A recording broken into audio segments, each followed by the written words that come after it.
And now back to Jeff Courier. Thanks very much, Jeff Braun.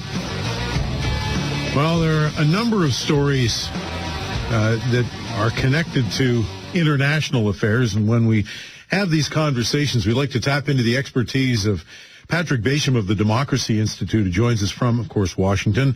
Patrick, let's start off with the big international story of the day, and that is the gas attack or the chemical attack in Syria, which has killed a number of people, including some children. The Russians are essentially denying that they or Bashar al-Assad had anything to do with it, but is there any other conclusion to reach? It's unlikely that it was anything other than an intentional chemical attack by the Assad regime. I mean, it's not impossible that it was as the Russians say it was.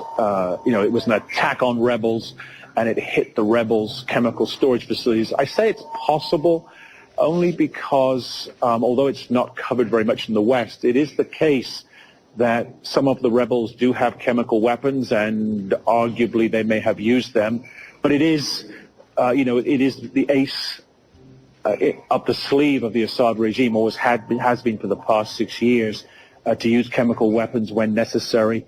Assad was always probably going to stay in power because he was willing to do whatever it took to stay in power. He's proven that time and time again. So the only, clearly the most plausible conclusion to draw so far is that it was the regime using chemical weapons against rebels and obviously civilians. The Trump administration is essentially blaming this on Barack Obama. And if we wind the clock back, Patrick, and I know we talked about this at the time, the famous red line that President Obama drew, warning Bashar al-Assad that if he used chemical weapons again, that was the red line and that the Americans would not tolerate it. And yet they essentially, once the chemical weapons had been deployed by Assad, the red line kind of vanished into the ether, and nothing was ever really done. Was it at that point that Assad and the Russians realized that they had carte blanche to deal with Syria as they chose? Pretty much, yes. I mean, when we spoke when the civil war kicked off in Syria, and I was suggesting there were two reasons that Assad would survive. One, the fact he would use chemical weapons, as I just touched on. And secondly, that President Obama would not have the stomach for any real fight that might be required, what would be required to actually remove him from power. When the red line was crossed and Obama didn't do anything, that message, the fact that the U.S. president didn't have the stomach for the fight, was heard not just throughout the United States, but more importantly in Damascus and in Moscow. So what Donald Trump is saying is that if you're going to pick a fight with someone, then you've got to be willing to back that up. And if you're not going to back it up, with blood and treasure, then you don't pick that fight, or you walk away, and you dust yourself off. Now, obviously, it's much easier to say as a candidate or as a president who hasn't yet had to make those kinds of horrific decisions. And we'll have to see whether Donald Trump is able to back up his rhetoric. But I do think that there is a great deal of substance to his critique of Obama's approach. We'd now have to see whether Donald Trump can handle the very, very bad hand that Obama has dealt him, and how does he play it? Well, okay, in Obama's defense, and before we get on to what Donald Trump's options are, they appear to be limited, Patrick, but in Obama's defense, and he probably shouldn't have said anything about the red line, because even if you remove Bashar al-Assad from power in Syria, which was a stated goal of the U.S. administration, what replaces him? Because, as we've said so many times, there don't appear to be a lot of good guys in Syria. Who do you back? Oh, absolutely. I mean, that's absolutely right, Jeff. I mean, I personally feel that the mistake was not backing up the red line rhetoric. The mistake was seeking Assad's ouster in the first place. That is, arguably it wasn't America's business to pick winners and losers in Syria, but from a practical level, more importantly, what would happen if Assad went? And as we saw in Iraq, as we saw in Afghanistan, as we saw in Egypt, America is, whether it's a Republican or a Democrat as president, Americans are very good at saying, these are the good guys, these are the bad guys, let's get rid of the bad guys. And then they find out the good guys either aren't there or weren't so, good after all. The problem in Syria is that Assad is likely to be replaced by someone even more reprehensible by our standards, someone who is more fanatical from a religious point of view. And when you're looking at the quote-unquote rebels, we're always told that these are pro-Western rebels and these are secular rebels and liberal rebels. Well, there may be a few. There may be a few of them. That's what they told us. Patrick, that's what they told us about the Taliban too. I mean, the sad truth, and I mean that, sad truth, is that the pro-Western liberal secular rebels in Syria could hold their annual convention in a phone booth. There just aren't enough of them to make a difference. Do the rebels have legitimate grievances with the Assad regime? Of course they do. Have they been treated, terribly in all kinds of ways? Yes, they have. But does that make them a viable and an attractive alternative? Unfortunately, it doesn't.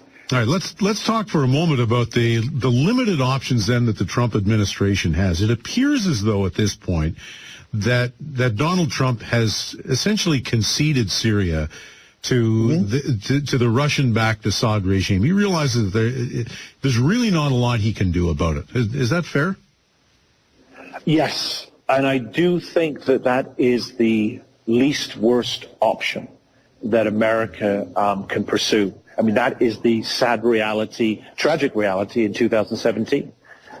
Yeah, because our foreign affairs minister, Christiana Freeland, who's no friend of the Russians, said yesterday after this chemical attack that this is a call to action. Well, it sounds good, but action by whom, against whom, and what would the action look like?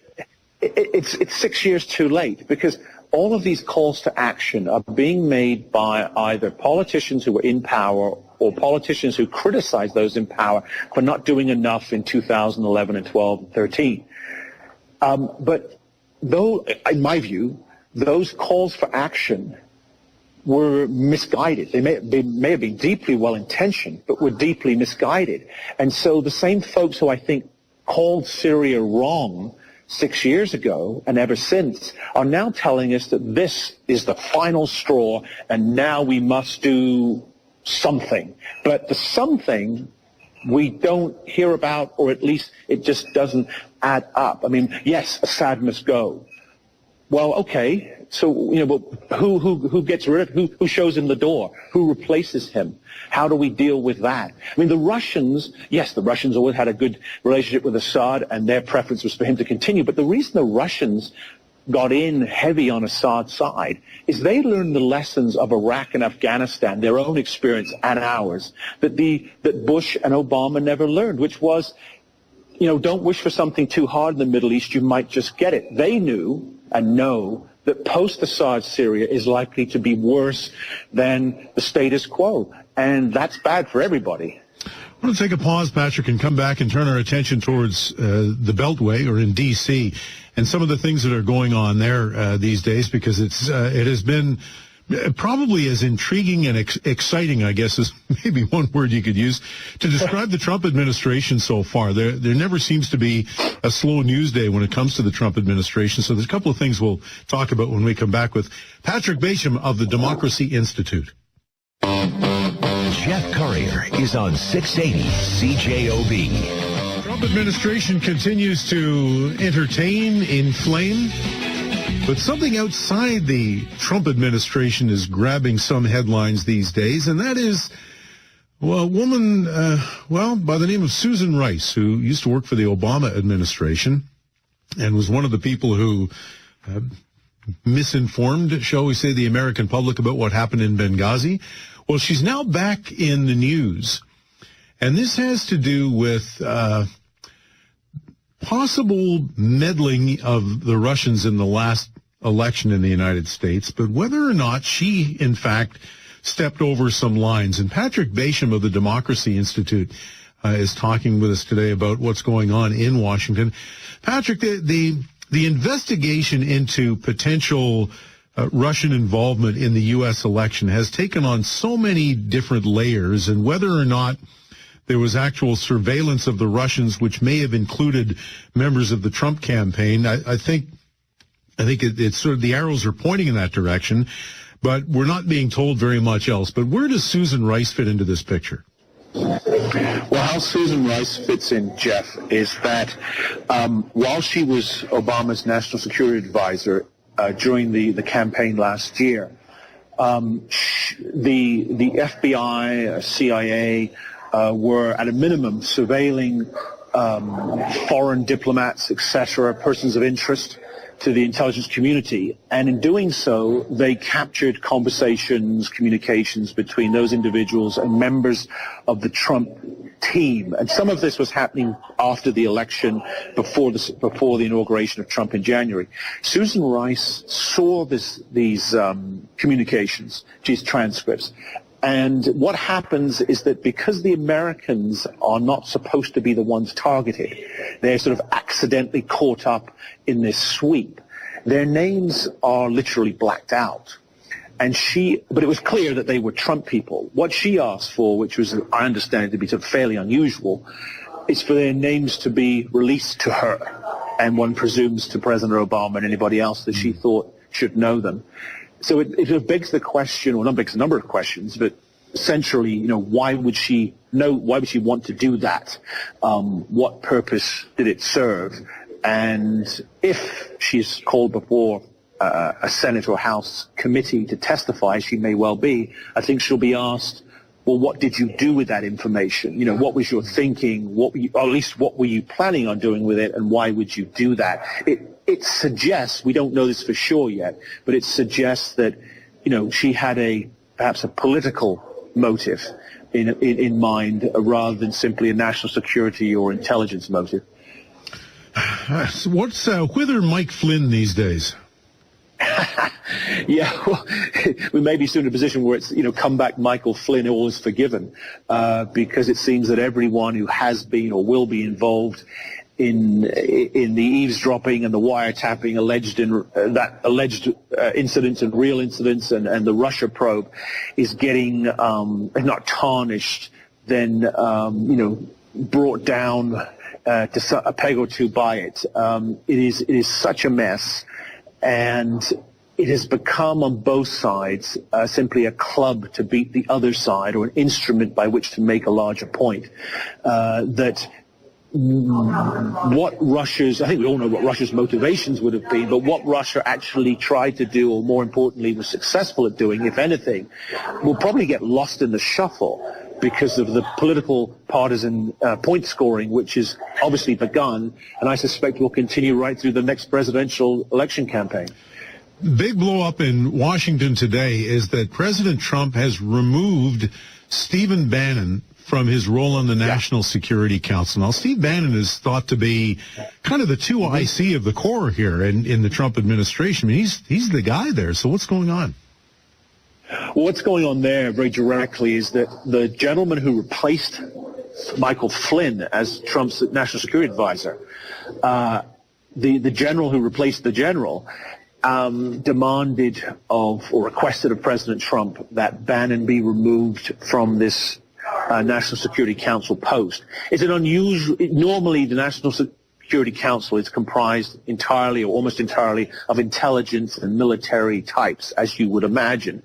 But Bannon being the chief strategist and having a strategic, as in military strategic interest and a certain amount of expertise, Trump put him on it. And in doing so, he demoted a couple of senior military and intelligence people.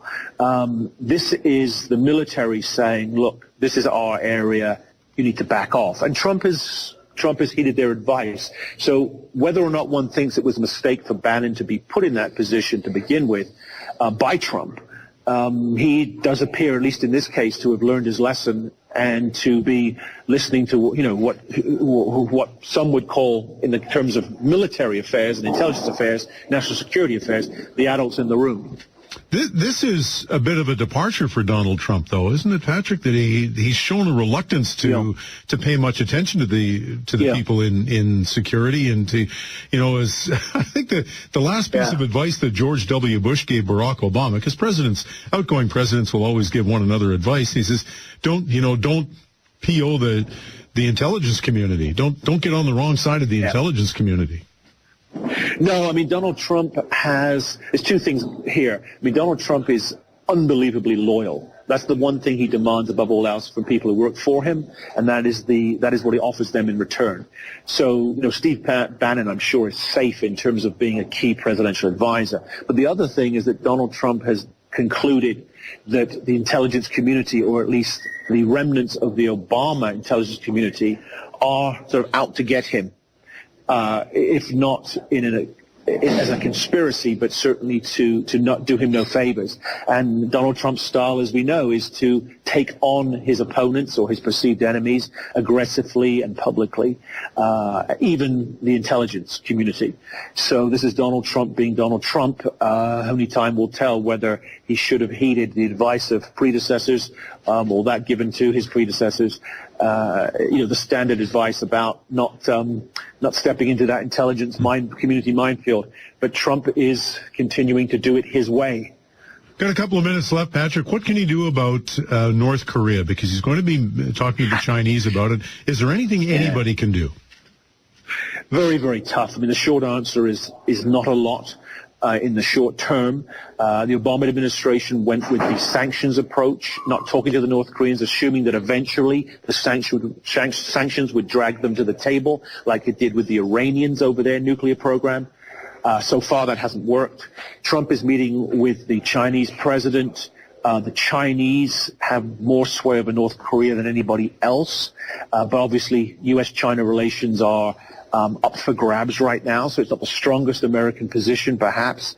Then there is simply the military national security threat, which is the one that Secretary of State Tillerson has been hinting at.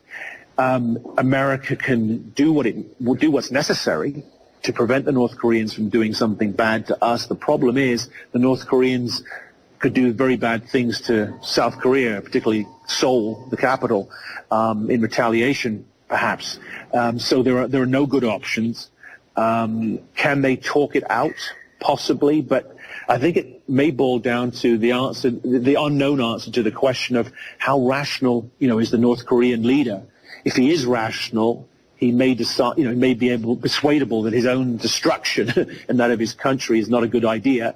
But if he is an irrational person, he may not be persuadable, and that doesn't leave very many options on the table at all.